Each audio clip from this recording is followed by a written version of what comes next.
So the now disgraced and criminally charged crypto exchange FTX has just sent out letters to politicians who they sent money to saying, hey, can you return the money we sent you? Because 1 million people got defrauded. Maybe they should have some of the money. It's not clear if that's ever going to happen. It's also not clear if any of the many media outlets that took ill-gotten gains from FTX, like the left-wing blog Semaphore, will ever pay that money back. Now, this is the biggest financial scandal probably in history.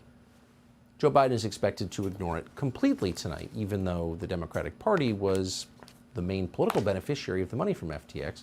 Glenn Greenwald is a journalist working on Substack, finds the story interesting. He joins us tonight.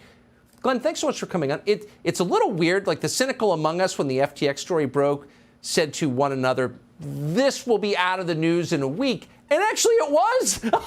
Does that shock you?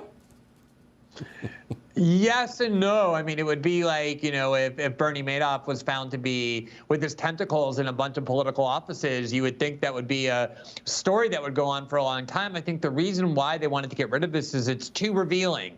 I remember the time that Trump boasted of the fact that he could, before being president, get anyone on the phone in Washington by just offering them up a check and they would do whatever he asked for.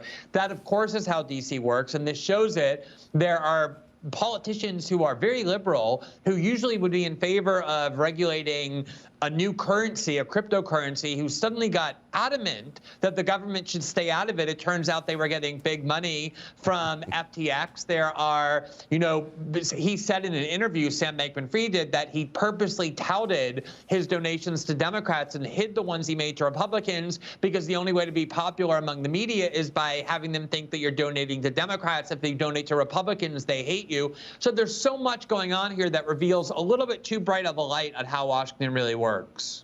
And I wonder is there any hope, you spent so many years in the media, that somebody, well-funded news organization will just get to the bottom of it, write a clear series on what happened, ever?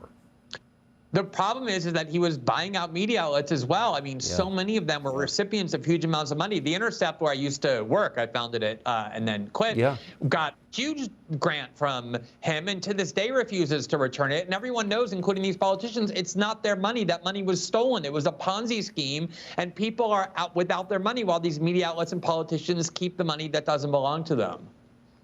It's really unbelievable. Glenn Greenwald, thank you for that perspective.